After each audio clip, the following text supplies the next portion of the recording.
And live from the Rooster Tail in Detroit is Motown Detroit, Get Out and Vote. Brought to you by Educational Arts Society.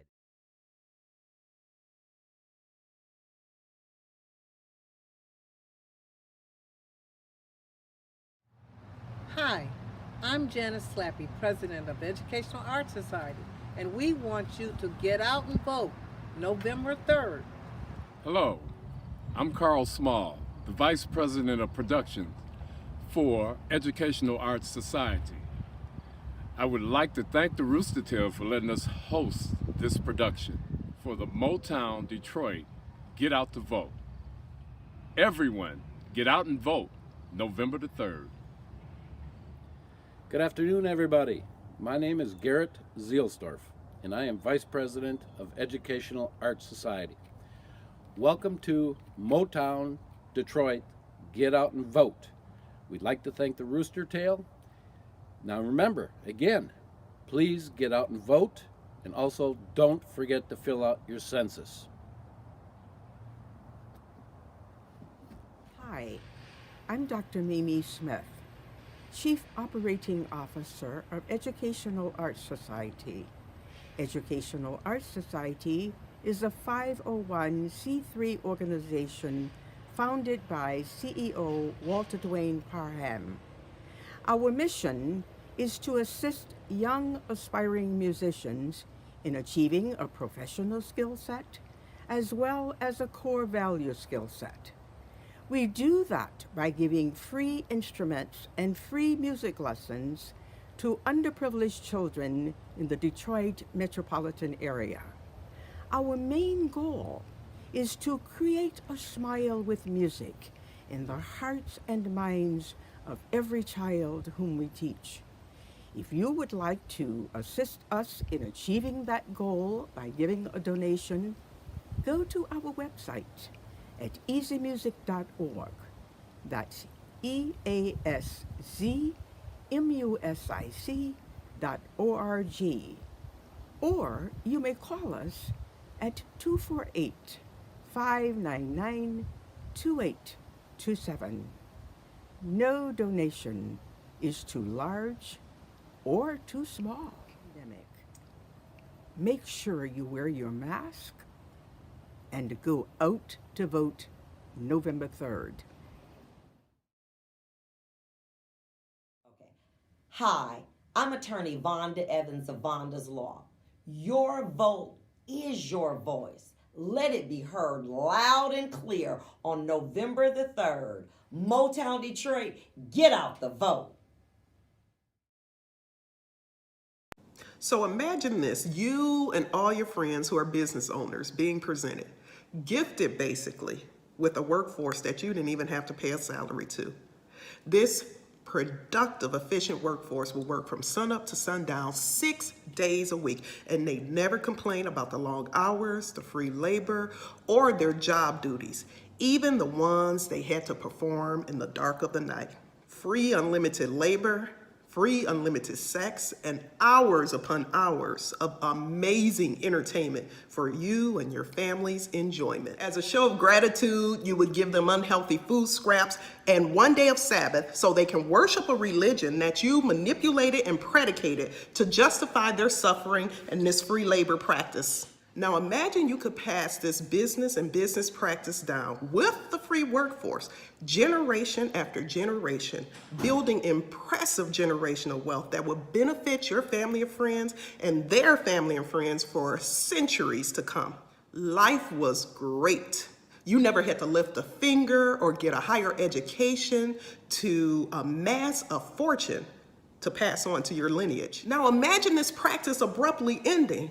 You now have to either compensate the workers or, God forbid, do all the work yourself. You are pissed. All those extra perks are suddenly gone.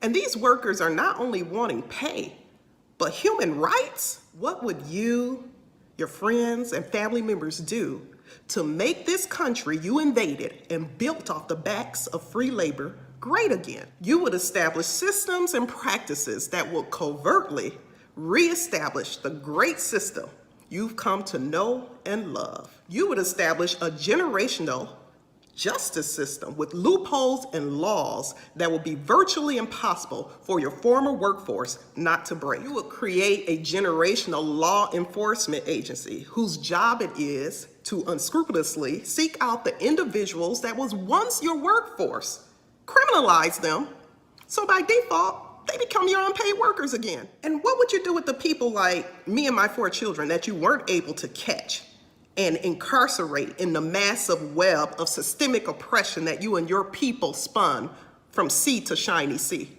You would teach, condition, and drill into your children that Black lives don't matter because of the dire inconvenience it presents to you and the perceived threat it presents to your convenient lifestyle.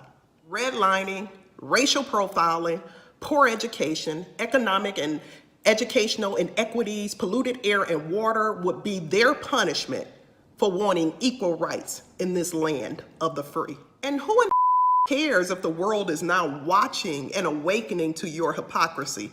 You're committed to keep that oppressive knee of yours pressed hard against the jugular vein of equality, even if it means we all suffocate.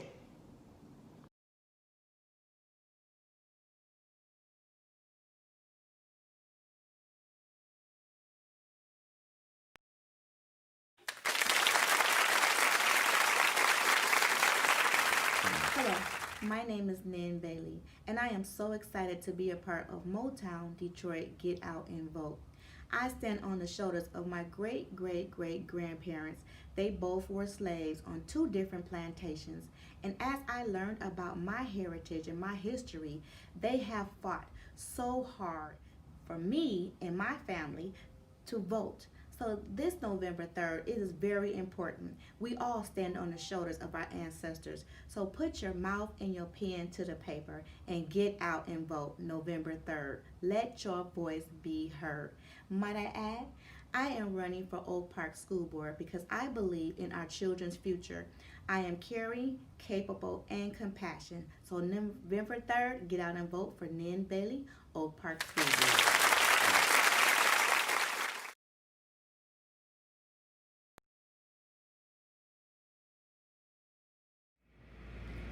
My name is Bruce Simpson. I'm Buzzman for the City of Detroit.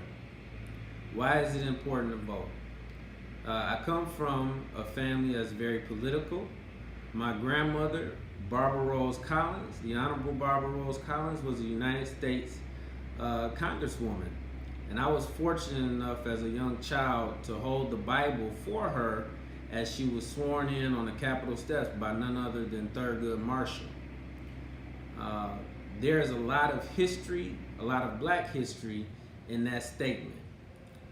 If we don't want to suffer as a nation, if we want our country to be on the right trajectory, there is no way to remedy what we are going through other than to vote. Yes, marching and protesting is important, but your vote is equally, if not more, important. At one point, as an African American, we were not considered citizens. At one point, we did not have the right to vote.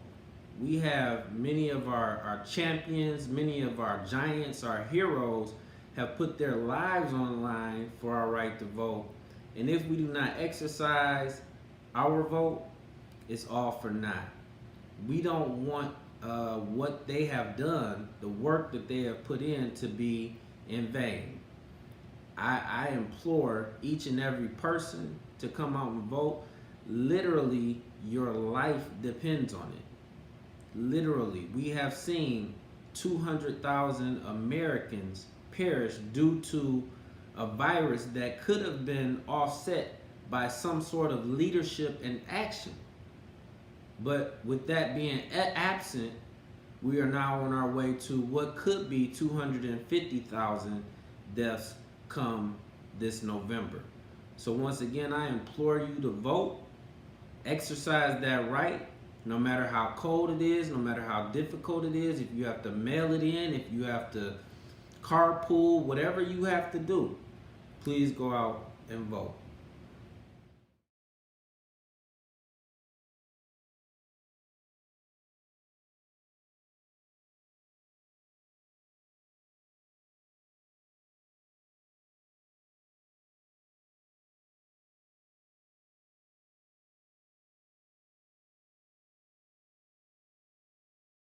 My name is Sheldon Kay, and I'm known as the rock and roll lawyer.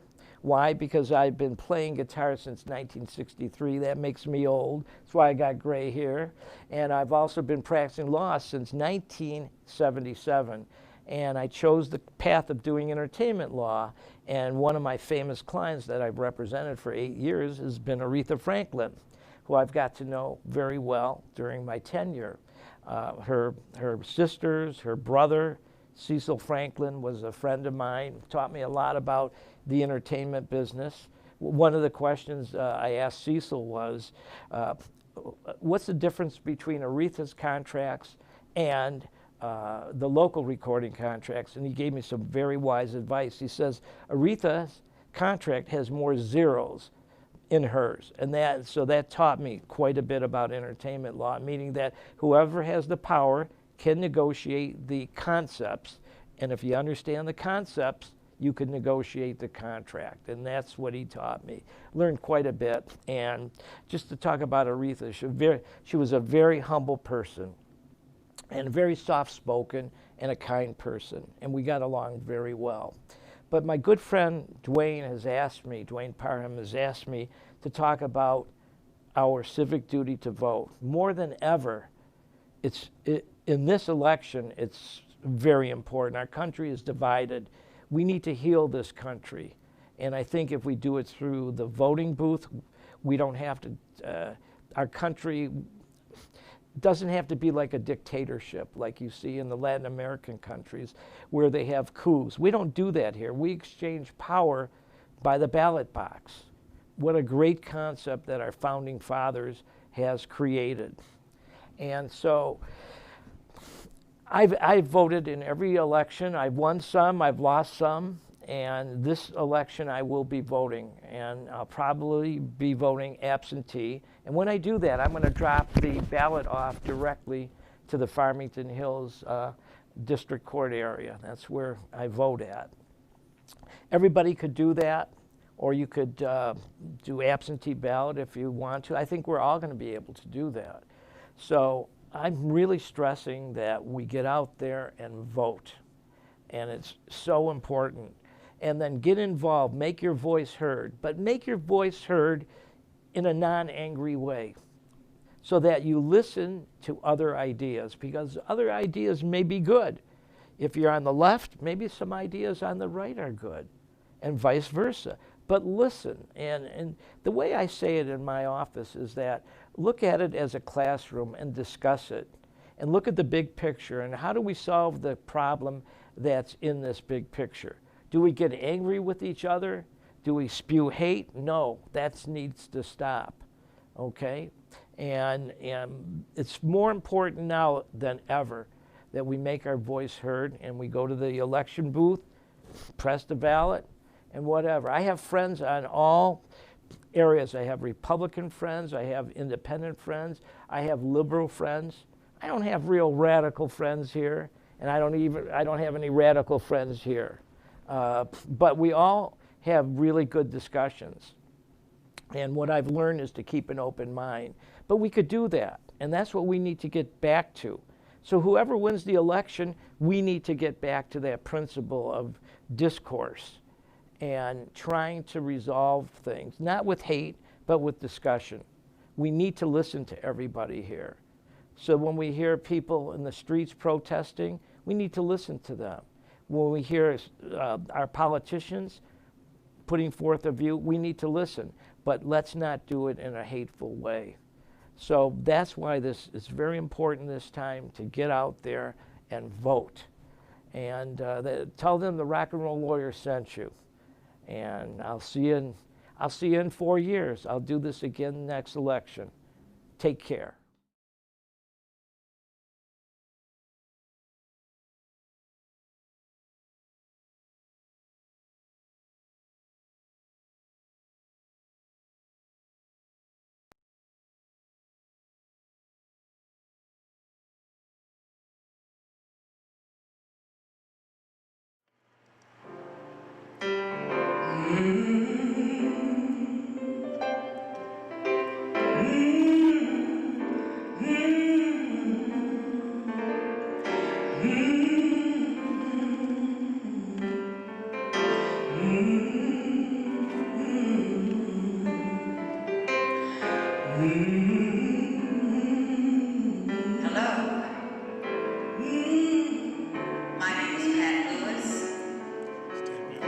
And the reason I'm speaking to you from New Bethel Baptist Church is because I have some history with the Queen of Soul. I worked with her in the late 60s and early 70s.